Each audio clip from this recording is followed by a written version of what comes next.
Alam niyo ba kung bakit napakadaming iba't ibang Christian religion dito sa mundo? May Catholic, Born Again, SDA at iba pa. Simulan natin sa year 30 AD, ang pinagmulan ng Kristyanismo. Ito ay ang taon kung kailan nabautismohan ng ating Panginoong Hesus at nagsimula ng kanyang ebanghelyo. 33 AD, dito na siya ipinako at namatay ngunit muling nabuhay after 3 days. Nagtatag siya ng church sa pamamagitan ni Pedro at ibinigay ni Hesus sa kanya ang susi sa kaharian ng langit. Patunay ng authority na ibinigay ni Jesus kang Pedro para mamuno sa church, na mababasa sa Matthew chapter 16 verse 18. Kaya si Saint Peter ang first leader ng mga Kristiyano. Ngayon, dahil sa ebanghelyo ng mga apostoles sa araw ng Pentecost, mahigit 3,000 katao ang nabautismuhan. At dito na nagsimulang dumami ang Kristiyano sa buong mundo. Sa panahon na ito, wala pa ang Biblia pero may church na. 67 AD, namatay si Apostol Pedro. Ipinasa ang authority sa ikalawang leader ng simbahan na si Pope Linus.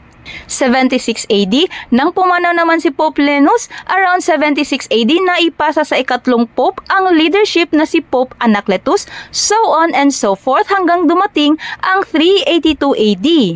Ang namumuno na nito ay si Pope Damasus I, ang sumusunod na napasahan ng authority mula sa mga naunang mga pope. Sa panahon na ito, nabuo ang Biblia.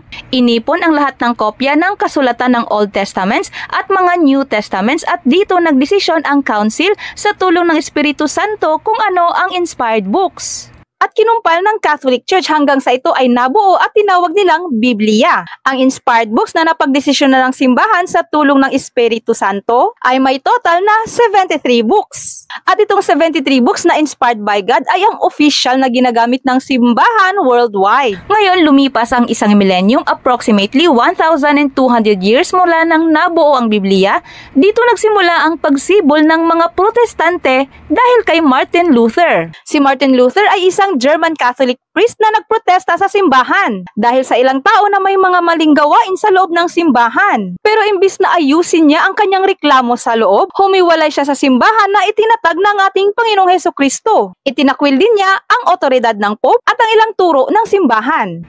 Nangyari ito year 1517 sa panahon ni Pope Leo X. Humiwalay siya sa simbahan, inalis ang 7 libro sa inspired books at dito nagsimula ang mga Lutheran churches. Gumawa siya ng sariling interpretasyon sa Biblia o sola scriptura at dito nagsimula ang Protestant Reformation. 1536, natatag ang Calvinist by John Calvin. 1534, Anglican Church kay Henry VIII. Ito ay sa panahon na ni Pope Clement VII. 1609, Baptist Church by John Smith. 1863, Seventh-day Adventist by Ellen G. White. 1872, Jehovah's Witnesses by Charles Russell. 1910, Oneness Pentecostalism by John G. Skipp and others. 1914, Iglesia ni Cristo by Felix Manalo. 1918, Born Again by Billy Graham. 1954, Iglesia ng Diyos by Avelino Santiago. At hindi lang iyan, marami pang ibang Christian religions. Hanggang ngayon, year 2025 sa panahon ni Pope Leo XIV, umabot na ng mahigit 40,000 denomination ang humiwalay sa totoong simbahan na tatag ng ating Panginoong Hesukristo. Mapapansin natin na ang simbahan na itinatag ng ating Panginoon ay nagpatuloy mula sa panahon ng mga apostoles hanggang sa ngayon. Ngunit after 1,200 years, may isang pari ang nagprotesta na si Martin Luther at humiwalay sa totoong simbahan at dito na nagsimula ang samot-saring Christian religion sa buong mundo. Ang pagkakaroon ng maraming religion kaya meron tayong iba't ibang paniniwala ay hindi po gawain ng Espiritu Santo. Kaya naman, sana'y makiisa na po tayo sa Catholic Church, ang simbahan na may hawak ng authority mula kang Jesus at sa mga apostoles. Nang sa ganun ay matupad ang layunin ng Diyos Ama na tayo ay maging isa. Ang pagkakaroon ng napakarami at iba't ibang paniniwala ay hindi po layunin ng Diyos Ama. Tandaan po natin ang sabi sa Matthew chapter 7 verse 21 to 23, "Not everyone who says to me, Lord, Lord, will enter the kingdom of heaven, but the one who does the will of my Father who is in heaven. On that day, many will say to me, Lord, Lord, did we not prophesy in your name,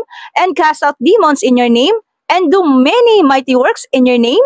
And then will I declare to them, I never knew you. Depart from me, you workers of lawlessness. Kaya naman, kahit magsisigaw ka dyan, Lord, Lord, in Jesus' name. Or kahit gumagawa ka ng mga mabubuting gawa pero hindi ka naman nakiisa sa layunin ng Ama, hindi garantisado ang iyong kaligtasan. Baka magtaka ka, pagdating ng araw hindi ka pala niya kilala dahil hiwalay ka sa kanyang simbahan na itinatag. Kung gusto mo talaga ng siguradong kaligtasan, makiisa tayo sa layunin ng Ama. Magpasakop sa simbahan na itinatag ng kanyang anak dito sa lupa at hindi sa simbahan na gawa-gawa lang ng tao.